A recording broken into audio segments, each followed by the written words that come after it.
Alright, what's up everybody? Today the video isn't planned, it's not scripted or anything, but I am going to be talking about a specific topic here, which is going to be the reason that I stay natural, the reason why I avoid any type of PED, really any type of drug in general that relates to bodybuilding, muscle growth, etc. So there's really a lot to dive into, and it's kind of an interesting one because my views and my opinions regarding this topic are very, very fundamentally sound, and they're just I never have to like debate them in my head or second guess myself because I am a very, very firm believer in my opinions. And when I have kind of like an opinion that is so fundamentally solid in my own brain, one of the funky things about that is I really never think about it, and that's one of the main reasons why I don't talk about this on the channel. So I could kind of make a cookie cutter video and say, well, don't take PEDs because it destroys your health, and then number two, don't take PEDs because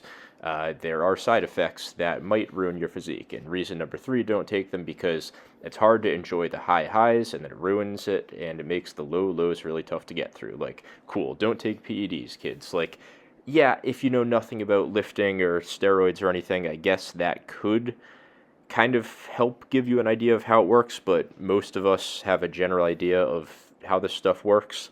So I just want to talk about the way that I personally view it. I don't care what people think of me. I don't care what people think of uh, the way my brain works in regards to natural versus enhanced. So the first thing I want to say is it's not an issue of me judging certain people. I actually tend to be a little bit more, I don't know if sympathetic or empathetic is the right phrase for this, because I think a lot of people are more susceptible to influence socially than somebody like myself.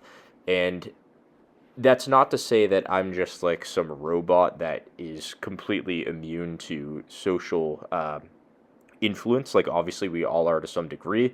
But I think with something a little bit more extreme like this, I'm almost able to very easily and quickly tap into the way that my brain worked and my overall mindset before I got into the fitness industry and even when I was a beginner. And the fitness industry was very much different back then, as well as my own mindset and my own goals when it comes to lifting. So I'm of the belief that people that are mentally, psychologically healthy don't have a goal physique of somebody that is on PEDs. I think an intermediate level natural physique is probably the way the vast majority of men on this planet would want to look if they could press a button and look like that. I think most people would. I think even an advanced natural physique is probably a little bit too far.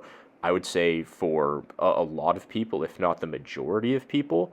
And I think that it's easy to slowly kind of brainwash yourself by spending more and more time on social media, where you it basically started out. PEDs start out from somebody that does have severe body image issues. So you look back to somebody like even Arnold Schwarzenegger, who I believe is open about having body image issues, where he would say, I was never big enough, I always hated the way I looked. And that's really where it all started, and that's where it got kind of, or where it at least started to become more popular.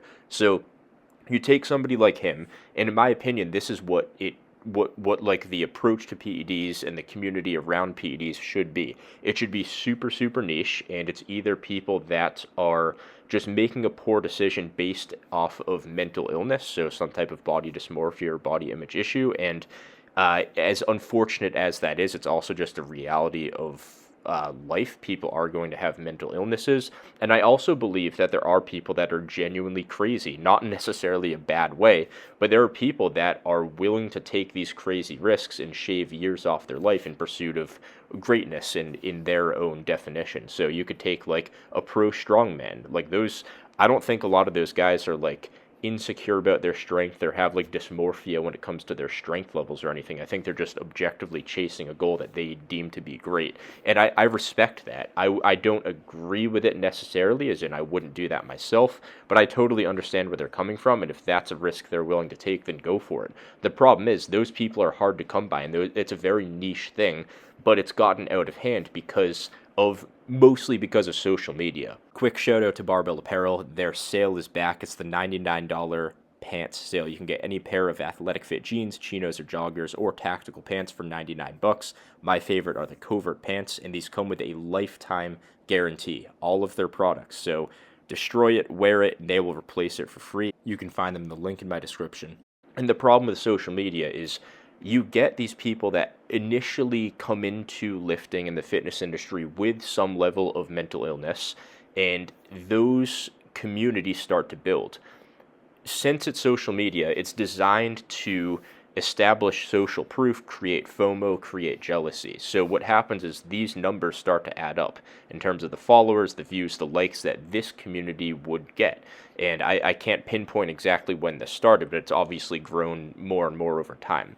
So when you get people in the fitness industry or people that are into lifting that get exposed to that kind of community, it starts to give them a little bit of body dysmorphia, or maybe it at least just kind of normalizes those people to these more extreme looking physiques. And that can be a problem in its own, because the more it influences people, it's kind of like a snowball going downhill, because it starts off kind of small and it takes a long time, but then you get more and more people, you get more and more social proof, more likes, more views, more followers, all that kind of stuff. And it just builds up this bigger and bigger community, and eventually you have this very powerful kind of social group on social media. And the more social proof that has, the more influence that will have over somebody that is just kind of getting their feet wet in the fitness industry. So if you were to take, say, a beginner and they knew nothing about fitness, and you showed them, say, Athlean X's channel, if that channel had 10 million followers, a beginner would listen to that and very much look up to that person and think, this is absolutely the correct way to train, and this is exactly how I should strive to look. If you took that same channel with the same exact backlog of videos, content, whatever, it's the exact same channel, copy and pasted, but the subscribers are hidden, or even worse, if you put it at like 1 to 5,000 subscribers and the videos were getting like 800 to 2,000 views or something, that person would take that video much, much less seriously. So it's not a perfect example, but I think it's just kind of it just kind of shows the impact that social proof would have on a new person getting into that kind of niche of the industry. So now what you're seeing these days, especially since 2019, 2021, and it just keeps getting bigger and bigger every year, PEDs are just becoming much, much more normalized, and people are kind of growing numb to them in a way, and it's much less of a scary concept, and it seems like much smaller of a risk to take them now than it would have, say, 10 or 15 years ago. And obviously that is that's the biggest problem here, is people are becoming numb to them, when in reality, as I said at the beginning of the video, it should be an extremely niche concept. It shouldn't be something that most people are interested in, but look where we are now. Most people are going to be interested in taking PEDs of some sort, and that's why the enhanced side of the lifting in the fitness industry is much, much bigger on social media. And of course, that's not all to say that everyone that follows like, say, the Trend Twins or Rich Piana or anyone that takes gear, More Plates, More Dates is probably the best example. It's not to say that all of their followers are taking gear, but it's all clearly people that are basically want to, or people that are kind of on the fence about it. Obviously, there's going to be some natural lifters that are just watching that type of content just out of curiosity and interest, but I'd say the majority of those people are kind of just seeing how they feel. They're kind of trying to normalize it and even use that type of content as a way to justify their decision. I've known people that take PEDs because it makes them feel intelligent. Like, they'll watch a More Plates, More Dates video and learn all these big words and research all that, and it makes them feel like there's some type of, like, mad scientist experimenting on their own body. And it's a very strange way of justifying PED use. And I just think people kind of get sucked into these things without realizing it. And whether it's because they don't realize it at all, or because they subconsciously kind of choose to ignore the influence, the result ultimately ends up at the same point. And ultimately, when you look at the big picture, why do you need to be more jacked than what you can achieve naturally. Even if you're somebody that does have super lofty goals and that advanced natural physique does appeal to you, where most people, like I said, would probably want to look more like an intermediate lifter without any type of influence, why do you have to look better than that? Wouldn't it be more productive for you to maybe accept that you have some type of body image issue? I would probably be more inclined to say that it's more productive to just kind of admit where you might be flawed and stay the natural route. And of course, there are going to be people like that don't necessarily agree with that. There's going to be some people that are falling victim to that without thinking about it beforehand. And like I said, there's always going to be those crazy people that genuinely do have those stupidly lofty goals, like a pro strongman or something, or even a pro bodybuilder, I guess. And there's nothing wrong with that. I do think those people are just a very, very, very small minority. And I think to deny that that type of person exists is just as insane as to tell those people just to live a normal life and you'll be just as happy as you would chasing that lofty goal at the expense of a little bit of your health. So all that to say, there are a few objective reasons why I personally don't want to take PEDs. The first one is going to be my health. It is by far the most important thing in life. And the tough part about this is you don't realize it until it's too late. I find myself in a very lucky position because I am prone to hypochondria. So I was put in a position when I was younger. I was maybe 17, I believe it was my senior year of high school, where I had a little bit of a health scare. And part of it was induced by my hypochondria, but part of it was like an actual objective thing that was found out at a doctor's appointment that needed to get looked into a little bit further. And ultimately, I ended up being perfectly fine. Nothing needed to be done and whatever. But what that little experience gave me was, in my mind, I got to experience the potential of having like a life-altering type of health consequence, and I didn't know whether it would result in me having a much shorter lifespan.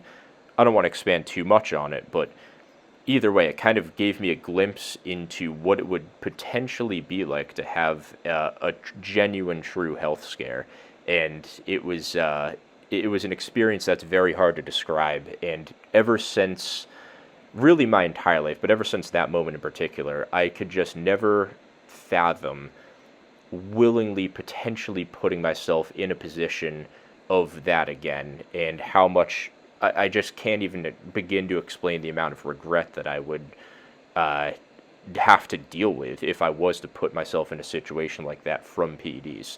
And the problem with PEDs is, me personally, my approach to life is I am kind of a risk taker, but that you have to be in control of the outcome. Not entirely, but you have to be willing to take certain risks. And I love to take big risks. Like, there are big risks that I've taken in my life, even at a young age. But when it comes to something like PEDs, you are taking a risk. And people will try and justify it the same way.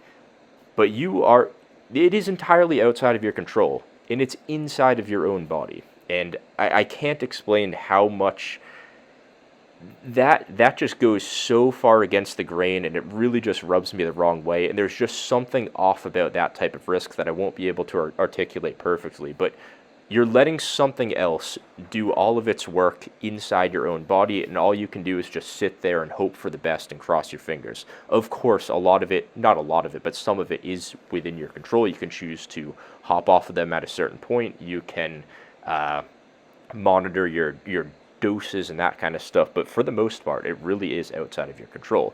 When I'm talking about risks, I'm talking about like career-wise. I love to take risks career-wise. I think it's one of the best things you can do, because even if everything gets messed up, you're able to repair them. Like financial risks, if it doesn't work out, it's not easy and it's not fun, and it absolutely will suck, but you're still alive, you're still healthy, you just have to work harder, and you get set back a little bit, and it is what it is. I did that when I bought this house. I was young, I didn't know everything I needed to know. The market had just kicked up quite a bit, but I was kind of pressuring my girlfriend at the time, not in like a bad way, but I was like, let's look into buying a house. And it was a tough conversation, but we ended up making it happen, and it ended up paying off really nicely. And of course, maybe it wouldn't have paid off nicely in an alternate universe, but that's the type of risk that I'm okay with taking, because if it didn't work out, then it is what it is. We get set back a little bit financially, but on the upside, we have had a house that now has appreciated in value quite a bit, and it's a really cool position to be in. Same thing career-wise. I was working a relatively dead-end job, just managing a gym, and it was a fine job, and I was comfortable, and I was somewhat happy at that job. And then I decided to pursue the channel full-time when I was kind of making a decent amount of money doing this, just coaching people, getting some general ad revenue and a couple sponsors, and that worked out. Like, obviously, I'm not like some millionaire or anything, but it's been a worthwhile risk. And if this doesn't work out, then it is what it is. I can go do something else. Like, I'm talking kind of long term. If YouTube dies out or something happens, then it is what it is. It's a risk worth taking. But to get back to the topic of PEDs, it's all outside of your control. Of course, you can control a couple little things, like how much you take, when you take it, and how long you take it for, but it's just kind of working its magic in your body, and you just have to cross your fingers and hope for the best. And I just think for the vast majority of people, it's just not worth it. As far as some other more specific reasons why I don't take them, I also just don't like the way that it... I don't like the PED look. Like, I objectively don't like it. It's interesting from like a shock value or a shock factor perspective, like to see a 300-pound shredded pro bodybuilder. It's like a very interesting thing to watch. Same thing for kind of like any other pro sport or whatever, but I would say it's not a look that I desire. And I'm not talking about the pro bodybuilders. I'm talking about anybody that's on PEDs. Like, some of them are impressive, and I think a lot of them do look really good. Like, I'm not denying that, but I would say for the vast majority of people that do take PEDs, your physique's going to end up somewhat disproportionate. The delts usually end up way too big in relation to everything else. Usually the skin ends up a little bit thicker, a little bit more red, more body hair. You sweat more. Obviously, there's gyno. The shape of your muscles and the proportions really do change. Like, I think the super blocky abs from PEDs look very odd. The big delts, the super big traps that aren't like proportionate to everything else. Like, you can tell something isn't quite right, and it loses that aesthetic proportion that a natural physique will always have the advantage of having.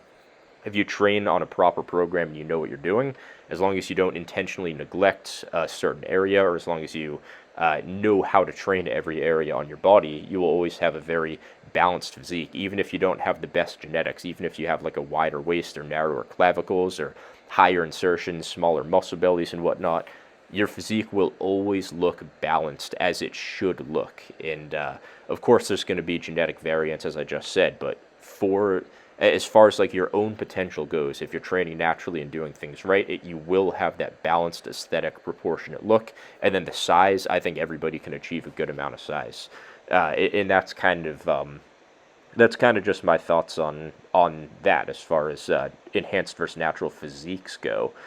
So obviously the last one, this is one I kind of hinted at earlier, that I think a lot of people realize it, but a lot of people do tend to look past this too. If we're just talking about like your overall psychological well-being in relation to lifting and progression, the way that human brains work it's very simple. It's a very evolutionary way of thinking too. This is how humans have survived for so long and created things worth having.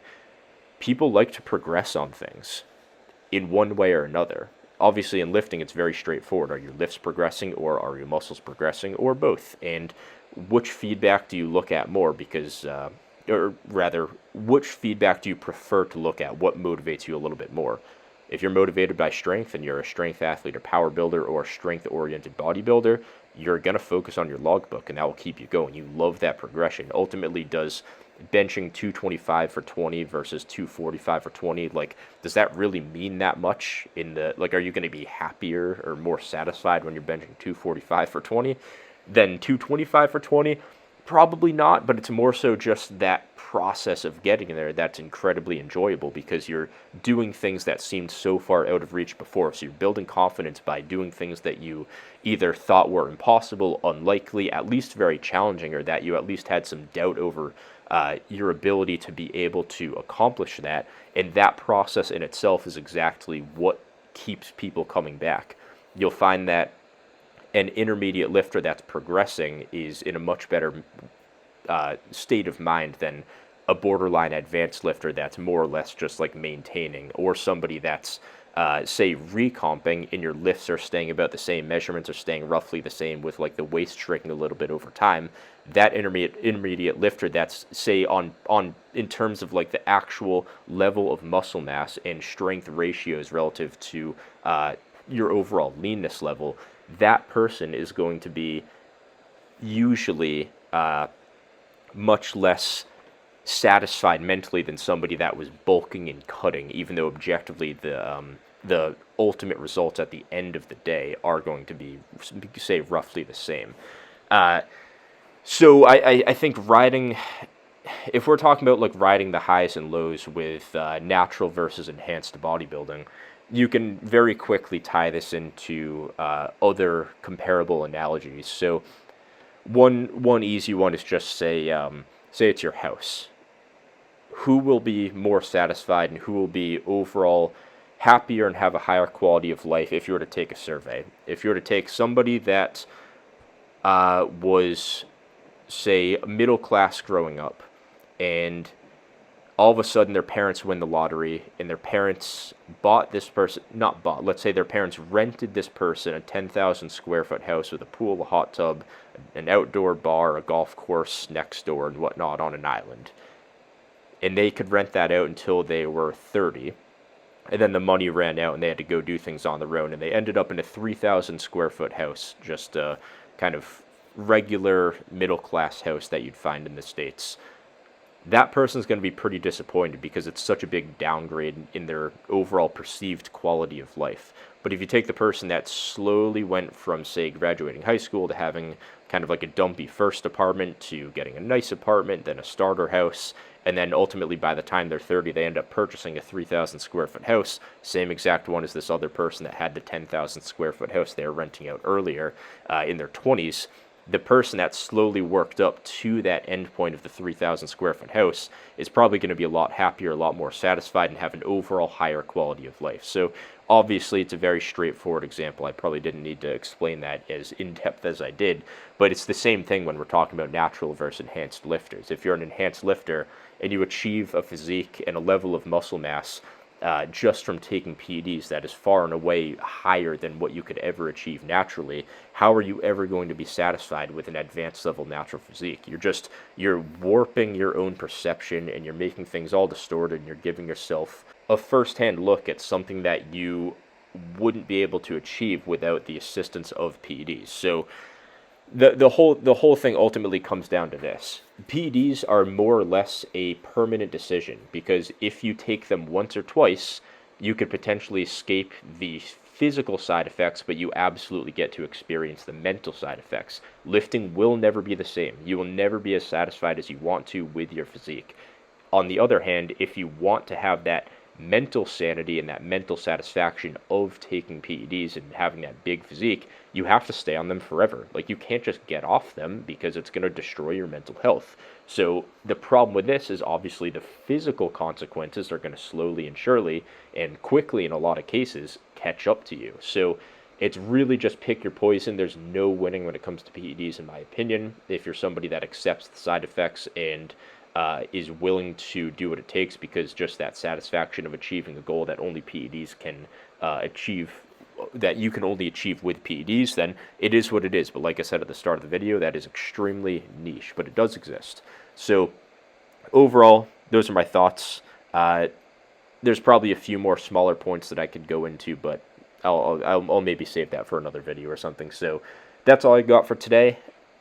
Thank you guys for listening. Not a very structured video, so I apologize for kind of rambling the whole time, but hopefully some of those points resonated with you. I'll see you guys in the next one.